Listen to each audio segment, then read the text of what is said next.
All right, welcome back to Making Mindfulness Fun. So in this series, we're talking about how to add mindfulness into your everyday life. And since we're a mother-daughter duo, or a trio, we thought we'd talk about mindfulness in parenting.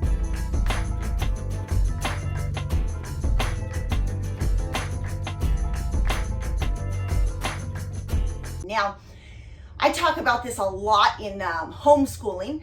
Also, a long time ago, my husband and I started a website that our tagline was "Be who you want your kids to be." And I really think that that is kind of the epitome of mindful parenting, is when we can step back and realize how we're acting becomes a reflection of how our children act. You ever do that if you have kids? And if you don't have kids, maybe you noticed it as a child yourself, which your parents would do. But that you look at your kids like, where did you get that habit? Oh, that's exactly what I do all the time. And, we get caught up in being so busy that just by me telling myself, be who I want my kids to be, it helped me a long time ago to step back and be like, ooh, I should probably react in a better way. That doesn't mean I don't mess up all the time, but at least I'm aware when I'm messing up. Because the worst part is if we're messing up constantly, we don't even notice we're doing it. It's like when you're, what's the saying with when you're in a jail and you don't even know that you're in a jail? That's not a saying, it's a quote. It's a quote, you can't get out of the prison if you don't know you're in one. Thank you. This is why I keep my left hand brain and my right hand brain here. So before we get started, please make sure that you like this video, subscribe to our YouTube channel, and turn on post notifications, because every day we put out a video on mindfulness, enneagram, chakras, you name it, so that you can live a more empowered life, liberated from your negative emotions. So mindful parenting, I mentioned, was I used to use it with homeschooling a lot. And I started off homeschooling when my kids were from ground zero, from preschool, kindergarten, even though you really shouldn't homeschool your kids in preschool or kindergarten. You should just hug them and kiss them and read to them. Anyways, side tangent.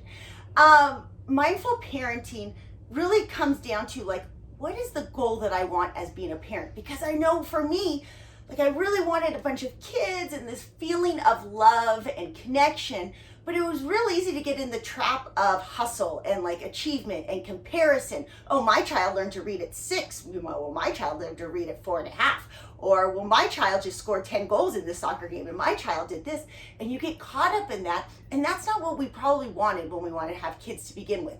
It was definitely a feeling that you wanted to create of connection, of love, of a bond. And so when I was homeschooling the kids, I thought about that. I get caught up into like, oh, they got to hit this curriculum marker. They've got to make sure I do every single curriculum. And after a couple years, I recognized, wait, am I trying to get them into Harvard? Do I want them in Yale? Is this? And that's okay if it's for you. It wasn't mine. Obviously, mine was more about, hey, let's connect together. Let's go play at the beach. Let's make good food together. Let's talk about mindfulness on a YouTube channel together. All these things. So the first part of mindful parenting is, what is the intention you want for raising your kids, and what is success when they're adults? I want my kids, their success, to be entrepreneurs, to be happy, to align with their core values, things like that. So, long-winded way of saying that is, start with mindfulness parenting is, what is the intention you want for your child? So I'm basically going to reiterate what you said, because I didn't know what you were going to say, and I was like, okay, what am I going to talk about this? But I was actually going to say, I know the transition that happened when you went from mindfully parenting me, I think, and because when I was younger, when I was like 6 or 8, I was in competitive sports from a young age, and I think I was driven as it is, but you were definitely encouraged that in me, that achievement orientation, that you gotta be the best, and so that pushed me to be very future oriented, accomplishment oriented, and not necessarily present. And so then right around, I think, middle school probably, you took the book Happier. Do you remember who it's by? No, but I'm going to do a YouTube on this in a couple days. So she took the book Happier. We were always homeschooled. She did a class we called it happiness class, and she read the book herself, and then she taught it to me and my older brother. And the key thing that stuck with me, the very first thing that taught me mindfulness, was she drew this grid where it was a line like this way and this way, and you had on the top right corner, it was future happiness balanced with present happiness, right? And I don't remember exactly how the graph was, but it basically showed me You have people who are totally future oriented, and that's that rat race mentality, which I was already kind of being taught from when I was like 8, of being like, you gotta be the best. It doesn't matter what you're in right now. You gotta focus on what you're trying to achieve, which is something I still battle with. And then it showed the people who are like past oriented, who want the present happiness and don't necessarily work for the long-term goal. The key, of course, is to balance present happiness with future happiness. And that was something that we almost went through that process together of learning mindfulness, because then after that we moved to the K's, and that was where we started for the first time being like, what makes us happy in the moment, rather than like stop striving always for the future happiness that might not even bring you happiness. Absolutely. And another thing I want to add that I think is really beneficial for people who are trying to get introduced to mindful parenting, especially, I see this big problem that, or not problem necessarily, but I think something that can help a lot, and that my mom did, that you did, was that not only were you trying to be a parent, but you're also just trying to be a friend.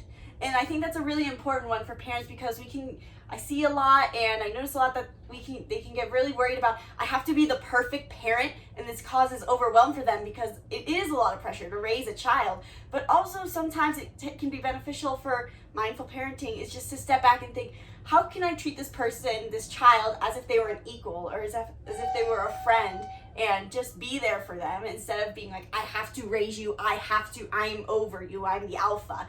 And there is some level where you can still parent them. There's times where you have to Still have to discipline, for sure. Yes, but still balancing, like, let me just show up a little as a friend more often. And I think that was a big one, because especially through our travels, when I started getting introduced to mindfulness, the really big one for me was that I didn't hike a lot. We'd go on these hikes, and they'd be like, oh, we're gonna go do this hard thing. And I was like, it doesn't really sound fun, and I wouldn't really join in. But eventually I saw how much fun they were having, and I was like, oh, I want to be part of the fun.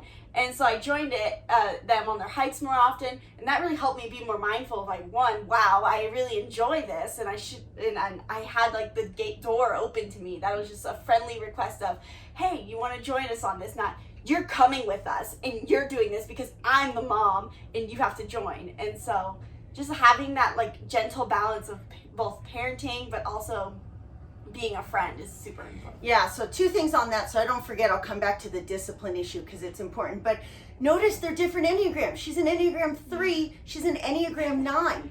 She's always going to be very much more future driven. I have to remind her, hey, enjoy the process right now. We're going to go do some really hard rock climbing later today. And as much as I know she has pressure on herself to be like, I gotta send this 11C, I'm going to be like, hey, but also like, enjoy the process of trying to get the 11C. Don't have so much attachment to that result.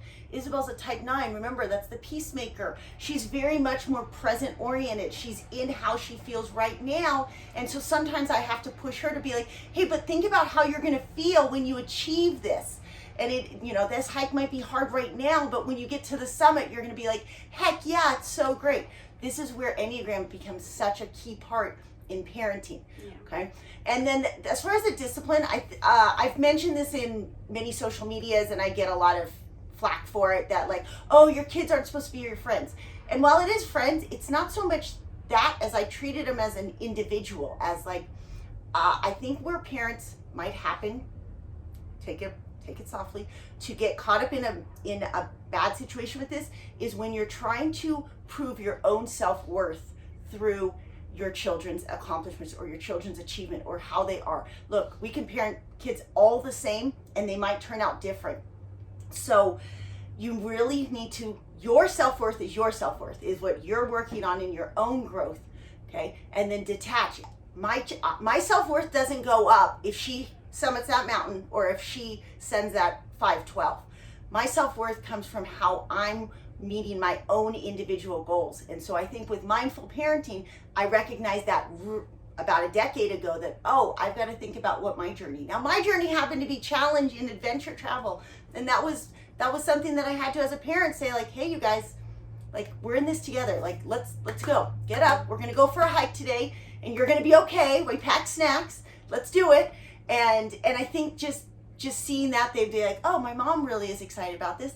I'm going to be excited about this. So you kind of are setting the stage as a leader not as a commander always. I think also there is an expectation from a younger age that to not have an attitude, because I think that's something that maybe gets in the way. Because a lot of people, I think, show up that way for their kids when they go on vacations and stuff, but there wasn't a yeah, you can't just like all of a sudden go straight to. You have to like stack. You need gradual. Right. It was like because a little I think bit. of so many kids we know who would bring an attitude to that because of the past growing up. Yes. So 2 things I would say that you guys can try today, and you can say if these are a little too much, but I think 2 things that you can try today to practice more mindful parenting is, 1, something that my mom always had us do, and she still will remind our younger siblings of, is have you and your family and your kids, everyone, set your expectation just of what you expect out of today. And I think that's a really huge one, because mindfulness and intention go hand in hand, and they are one and the same. By setting your intentions, you're setting up your day to live mindfully.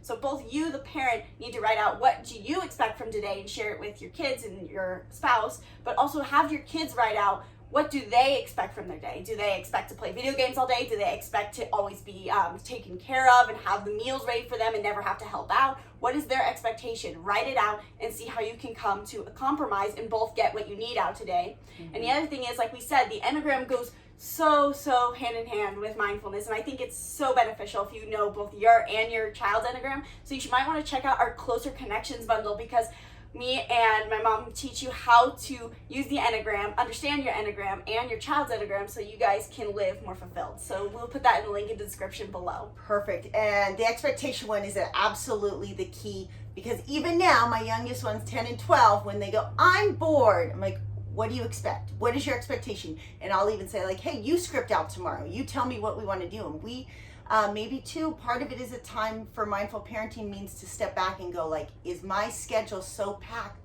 that I can't even give them an opportunity to have an opinion? Because we sometimes can parent by saying like, well, you have to do this and you have to do that and you have to. Because we as parents feel like we have to. So maybe it's an opportunity to step back and look at your schedule too and think like, maybe I need more gaps where I can empower my kids to have an opinion, to have a choice, to step in and script their own lives. So leave a comment below if this video helped you, and let us know what your opinion is on mindful parenting. And if you need any specific help, we would love to help you out. So leave a comment below and we'll answer your questions. Please make sure you subscribe to our YouTube channel and stay tuned for the rest of our series on mindful living. You did give us a thumbs up, right?